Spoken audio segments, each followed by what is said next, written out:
За сайн байцгаана уу? Та бүхэндээ өдрийн мэнд хүргэе. Доктор Котоко байна. За шинэхэн аав ээжүүдээс маш олон мессежүүд ирж байна.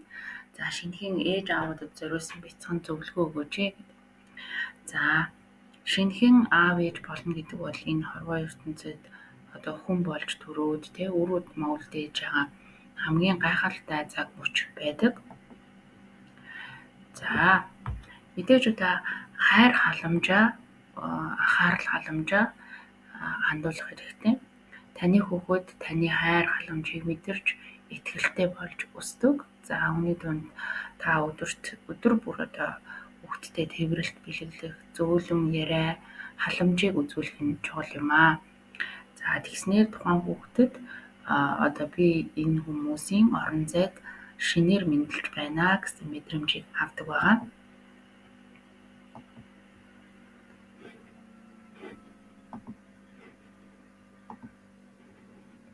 За дараагийн чухал зүйл маань болохоор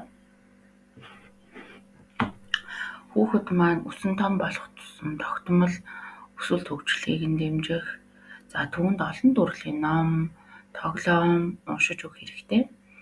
За мөн дээрээс нь анхаарч, зөв чиглүүлж, зорилгодоо хүрэхэд туслах хэрэгтэй. Дөнгөж төрсөн шинэхэн хүүхэдтэй одоо уулзна гэдэг бол эцэгхийн хувьд бол маш том сорилт байдаг. Яагаад гэвэл өөрсдийнхаа тэр өсөн байж жисэн жижигэн байсан үеийн зөвхөн тэр хүмүүсийн аав ээж л даван туулж аав ээж нь л мэдчихийдэг. Бусад бүх хүмүүс бол бага зэргийн туслах байдлаар оролцсон байдаг учраас эцэг эх гэдэг бол хамгийн чухал үүрэг оройлыг гүйцэтгэж байдаг юм аа. За хүний нийгэмд харилцаа холбоо тогтоох нь маш чухал. Түүнтэй ярилцах, нөхөрсөг харилцаа үүсгэж, түүнтэй хуваалцах хэрэгтэй. Бусад хүүхдүүдтэй тоглоулах боломжийг олгох хэрэгтэй. Хүүхэд бол ер нь төрсэн цагаасаа гэхээсээ илүү хөвлөд байхаасаа өсөн бойж ихсэн цагаасаа ээжийнхаа дуу хоолойг сонсож мэдэрч өссөн байдаг. Тийм учраас ээж нь аав нь за гадаа болж байгаа бүх процедурыг тайлбарлах. Жишээлбэл өнөөдөр ээж нь ингээд ирлээ, тэгээд ирлээ. За тийм мэдрэмж төрлөө. Хоёулаа энийг хамтдаа хийн шүү гэд ингээд магадгүй хэлд ороогүй, хүлд ороогүй хүүхдэд юу яриад байгаа юм гэж бодож иж магадгүй. Гэхдээ энэ ярьж байгаа процедурыг бүгдийг одоо тэр хүүхэд маань боловсруулад унтаж байх хугацаанд тархины эсүүдийн хоорондын хамаарлаар тэрийг задлан ялгаж танин мэдчихийдэг ийм үйл явц явж идэг. Ингэснээр хүүхдийн маань хэл ярианд ч гэсэн эргээр нөлөөлдөг байгаа. За мэдээж эрүүл мэнд гэдэг бол хамгийн чухал номер 1 асуудал тогтмол эмчийн үзлэгт хамруулах. Няраа үед 4 удаа заавал эмчид үзүүлэх ёстой. За няраа 1 сар гараад 2 сартай болох үед 2 удаа мөн эмнэлгийн тусламж авсан байх ёстой. За ингээд 2 сартаагаас хойш 1 сартаагаас хойш сар болгон өрхийн эрүүл мэндийн төв дээр үзүүлж явах хэрэгтэй. 1 нас хүртлээр. За 1 нас хүрсний дараа 2 сар тутам эмнэлэгт үзүүлэх хэрэгтэй байдаг. За 2 нас хүрсэн бол 6 сар тутам эмнэлэгт үзүүлэх, 3 нас хүрсэн бол жилдээ 1 удаа, 4 нас бол жилдээ 1 удаа, 5 нас бол жилдээ 1 удаа. Ер нь амьдралын хамгийн эхний 5 жил бол маш одоо чухал жилүүд байдаг учраас эрүүл мэндийн одоо сахин хамгаалахад эцэг эх хамгийн чухал үүрэг гүйцэтгэдэг. Эмчийн тогтмол үйлчилгээс гадна урьдчилан сэргийлэх вакцинуудыг маш сайн хийлгэж авах ёстой. Вакцин бол халдварт дэлхий дээр байгаа өвчнүүдийг сэргийлэх хамгийн өвөрмөц сэргийлэлт болж өгдөг. За тэгээд эрүүл мэндийг нь хамгаалах, эрүүл хүнс, цэвэр байгальд агаарт гаргах гэдэг бол эцэг эх бүхний л хийдэг маш чухал зүйл байгаа. За мэдээж хүүхдийн асаргын хажуугаар бас өөрсдийг анхаарах хэрэгтэй. Шинээр аав ээж болж байгаа хүмүүс заримдаа нойргуудах, сэтгэл готролд орох. Би л энэ хүүхдийг өсгөж чадахгүй байна. Би л ачаагүй байна. Би л юу ч мэдэхгүй байна гэсэн мэдрэмжүүдийг авах гэдэг. Тэгэхээр зүгээр энэ чинь анхудаага хийж үзэж байгаа шүү дээ. Анхудаага ээж аав байж үзэж байгаа. Анхудаага тэр хүн гэдэг зүйлийг асарч үзэж байгаа учраас шантрах хэцүү байх үе байдаг. Тэр үедээ бие биендээ дэм болгоод эрүүл мэнд сэтгэл санаагаа анхаарч аль болох тайван амьдрахыг зорих хэрэгтэй.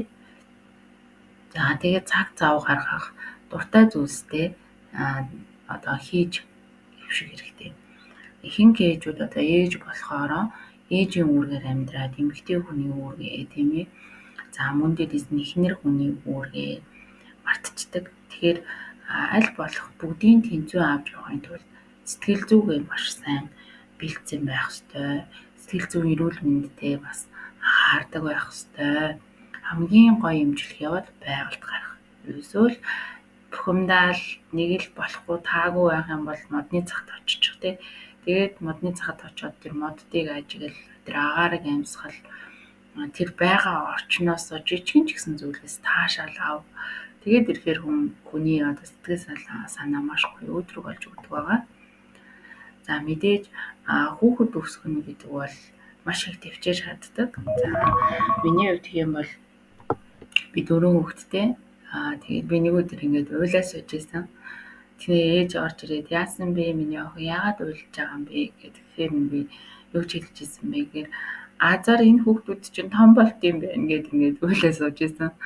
Үнэхээр олон хүүхэд өсгөнө гэдэг бол амаргүй даваа байдаг. Гэхдээ тэр хүмүүсийн ертөнцид хамтдаа байгаад хамтдаа тэр хүмүүсийг бүтээлцэн гэдэг бол хамгийн гоё гайхалтай цаг мөч байдаг.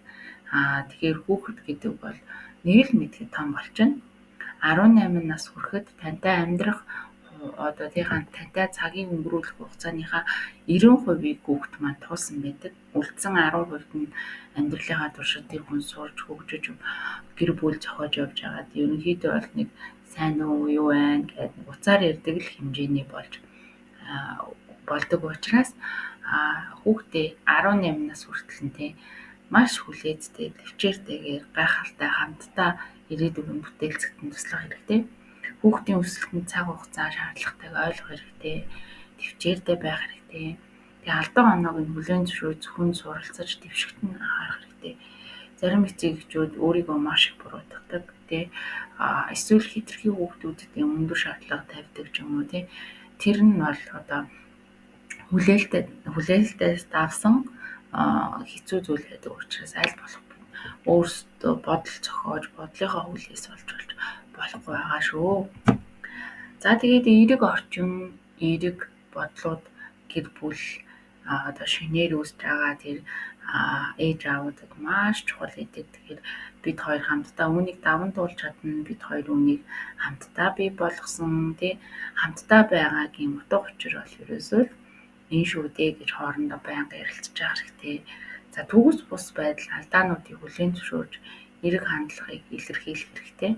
За үнэт зүйл зан чанарыг хөгжүүлэхэд маш сайн анхаарах хэрэгтэй. Танай гэр бүлийн үнэт зүйл юу юм бэ? Танай энэ хүүхдийг хүлээн авч байгаа сэтгэл зүй юм бэ гэдгээр эцэг эхчүүд бас хоорондоо ярилцах хэрэгтэй. За миний хувьд гэх юм бол нөхдөдөө байнга ярилцдаг болохгүй, бүтэхгүй, чадахгүй, мэдгүй зүйл гарах юм бол хантайгаа л ярилцдаг хажууд байгаа хүнтэйгээ. Тэгээ байнга хэлдэг. Ямар азар чи миний хажууд байгаа юм бэ? Хамтдаа байгаад талархал дүүрэн байна. Тэгээд хамтдаа энэ хүмүүсийн өсөн болж байгаа тэр тухайн хүмүүсийн бийцэж байгаа нөхцөл, инээж байгаа нөхцөл, хоол идэж байгаа нөхцөл тэр агшин бүрэн аз жаргалыг мэдрүүлдэг учраас шинэхэн ээж аав болсон хүмүүс та бүхэндээ бүр хэмжээшгүй аз жаргал, сайн сайхан бүхнийг хүсэн өрөөй асуух тодруулах зүйл байх юм бол доор комент хэсэгт үлдээгээрэй. Эм чин судалж агаад та бүхэндээ оруулах болноо. За ингээд өдрийг сайхан өнгөрүүлээрэй. Баярлалаа.